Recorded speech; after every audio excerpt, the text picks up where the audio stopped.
మీరు ఒక్క నిమిషం ఉండు.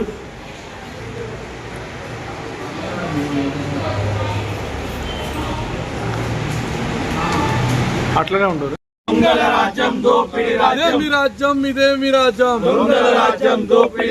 పేద ప్రజల నుంచి డబ్బు దోచుకుంటున్న కాంగ్రెస్ నాయకులు, పేద ప్రజల నుంచి డబ్బులు దోచుకుంటున్న కాంగ్రెస్ నాయకులు, పేద ప్రజల నుంచి డబ్బులు దోచుకుంటున్న కాంగ్రెస్ నాయకులు.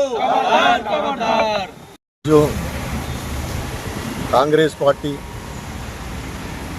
వార్డులలో ఇందిరమ్మ కమిటీ అని వేసి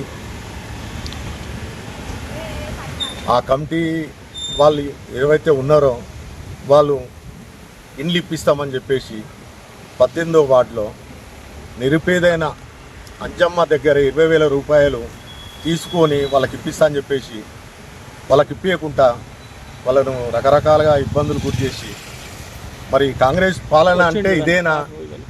ఇందిరమ్మ పాలన అని చెప్పుకుంటారు. ఇందిరమ్మ పాలనలో ఇందిరమ్మ ఇండ్లు ఇప్పిస్తారని చెప్పేసి డబ్బులు కాజేసుకొని ఈ రకంగా పంచుకొని ప్రజలను అనేక రకాలుగా ఇబ్బందులు గురి చేస్తున్నారు. ఇలా 18వ వార్డులో కూడా అట్లనే కమిటీ వాళ్ళు వచ్చి డబ్బులు వసూలు చేసుకొని అనేక రకాలుగా వాళ్ళని ఇబ్బందికి గురి చేస్తారని చెప్పేసి చెప్పారు. భువనగిరి పట్టణంలో 35 వార్డులకు సంబంధించి ఇందిరమ్మ ఇల్లు కాంగ్రెస్ ప్రభుత్వం శాంక్షన్ చేయడం జరిగింది.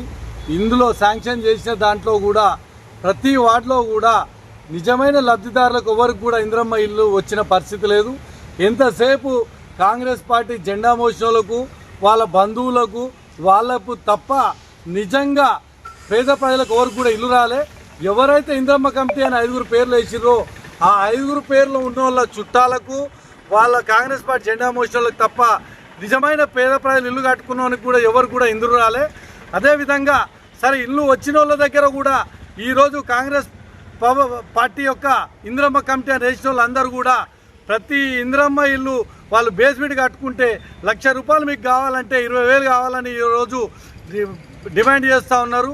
ఈ విధంగా ప్రజల దగ్గర నుంచి, నిరుపేద ప్రజల నుంచి ఇందిరమ్మ ఇల్లు పేరు చెప్పి, ఇందిరమ్మ కమిటీల పేర్లు చెప్పి ఈ విధంగా ప్రజల దగ్గర ఈ యొక్క కాంగ్రెస్ ప్రభుత్వం డబ్బులు వసూలు చేయడం చాలా సిగ్గుచేటు.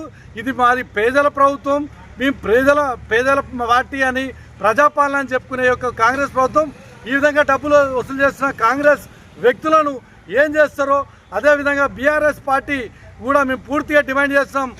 రానున్న రోజుల్లో ఇందిరమ్మ కమిటీ కానీ లబ్ధిదారుల నుంచి ఎవరి దగ్గరైనా డబ్బులు వసూలు చేస్తే బీఆర్ఎస్ పార్టీ నుంచి పెద్ద ఎత్తున ఉద్యమం చేస్తామని తెలియజేస్తా ఉన్నాం.